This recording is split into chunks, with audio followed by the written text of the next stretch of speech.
Yes, so my correct people, I don come your way again with another ogbonge and legitimate informate wey I go like share give all of una.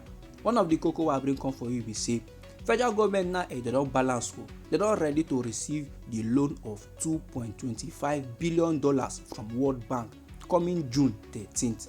As in, they go receive the loan on the 13th of June. Wetin just remain na just one or two signings and approval. I will give you the complete koko, my correct people. Meanwhile, the other koko wey I bring come for you omo, na about our president wey be Bola Ahmed Tinubu o.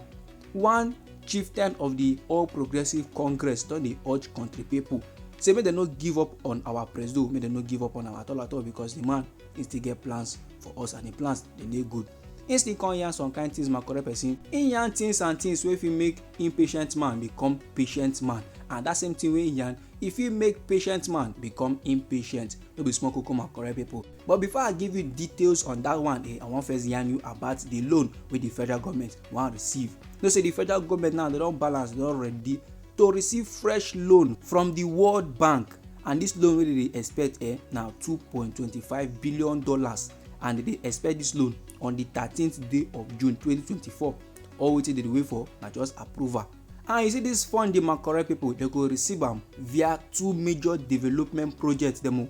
The first project na the Nigeria Reforms for Economic Stabilization to enable transformation development policy financing, and this particular project now e dey set to receive the sum of $1.5 billion. Then the second project na NG Accelerating Resource Mobilization Reforms Program for Results, and they don already propose say the funding for this project na $750 million. And make we no forget to say report dey ground before wey dey yarn say the government dem fit reintroduce former suspended telecom tax and other fiscal measures dem, so that e go help dem take secure the loan of the $750 million. Now a copy of this document now the World Bank don post am for their website to show say the government dem fit introduce the exercises on telecom services and EMT levy on electronic money transfer dem through the Nigerian bank system, among other taxes. However, my correct people, the latest information now e dey suggest to say the administration dey fit nearly guarantee the loan o.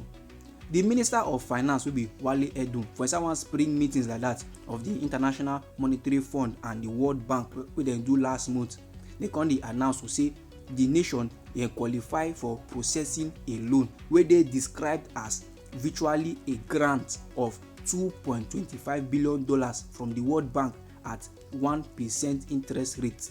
Now this package wey dey approved by the board of directors of the World Bank, they don dey offer a 40-year term with a 10-year moratorium and a nominal 1% interest rate. That is to say, they expect the money back in 40 years time.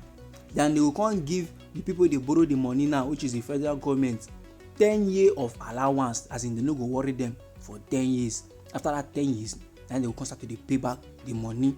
And when they want pay back, they go pay the World Bank 1% interest rate. According to how they talk, they come outside from their mouth, my correct people. Instead, they don't qualify for the processing just this week to a board of directors of the World Bank of a total package of $2.25 billion of what you can call the closest you can get to a free lunch, virtually a grant, and e dey for about 10 to 20 years moratorium and about 1% interest. No be small matter o, my correct people. If you dey there now dey wonder say wetin the federal government wan use this kind loan do na wetin dem wan use am dey sort? Kudama yanu legit. Wetin dem wan do now e dey into 4.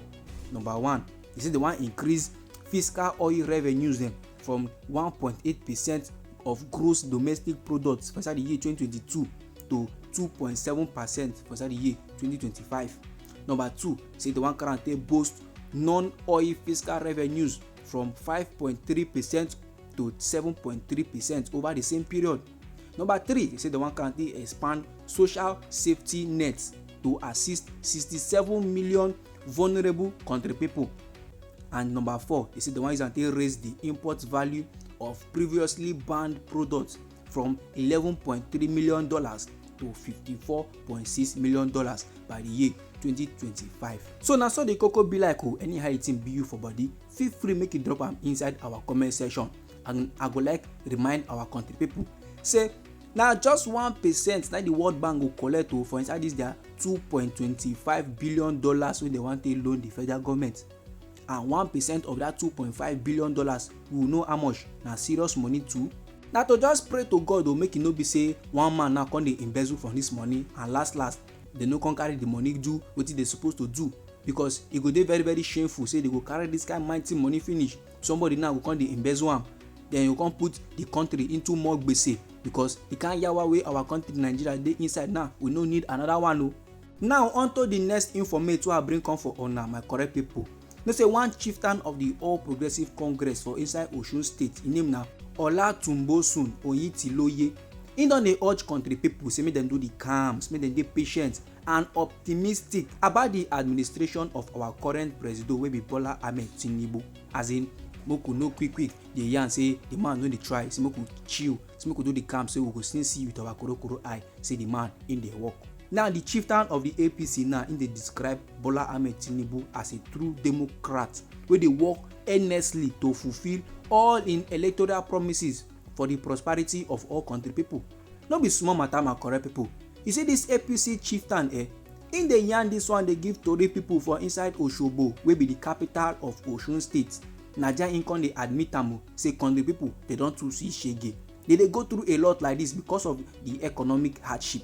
And I know say I dey speak for so many country people when I talk say in try well I say admit am say country people they don too see shege. They dey go through a lot because na the federal government na start am, na the administration of Bola Ahmed Tinubu na increase the heat, na increase the sufferness, na raise the temperature of the shege wey we don dey see since. Just as if Buhari na winter, we come go enter summer wey be Bola Ahmed Tinubu. So e get as the matter be. And you know say the federal government they don defend am to the last. They don defend the removal of fuel subsidy and other policies wey they don implement since dem collect power. They say e dey necessary for the growth of the economy. All the political leaders from the All Progressive Congress, none of them don come outside come talk say omo this policy now e hard. All of them dey support our president wey be Bola Ahmed Tinubu. Whether na based on the same APC we no come know. But I know say people from other parties, from PDP, from Labour Party, and so they kick against the policy wey our president implement. But this chieftain now of the All Progressive Congress of the Osun State, he don come outside the yarn say our president wey be Bola Ahmed Tinubu, im mind dey for the betterment of country people. Say make we just do the calm, so say all the policies now wey this man dey implement, say last we go enjoy am, because Rome wasn't built in a day. Say the man na in know wetin dey do. Say after this hardship now enjoyment go come. Say make all of us now just do the calms, make we no curse, make we no regret, make all of us just get patience, you understand.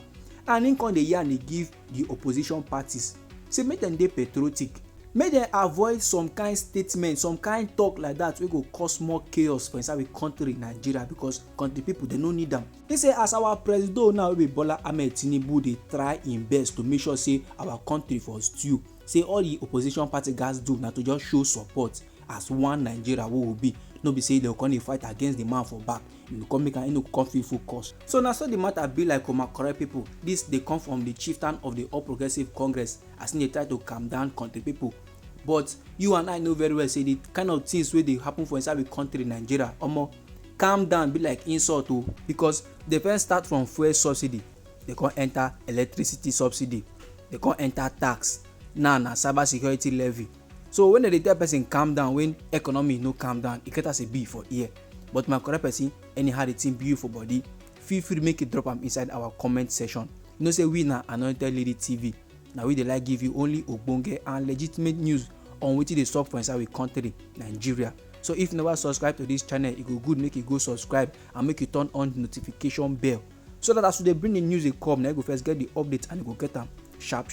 And make you try to share the news to your family and friends, so that them too they go know wetin dey sup for inside we country Nigeria. I dey bring on that update for you my correct people. No go anywhere.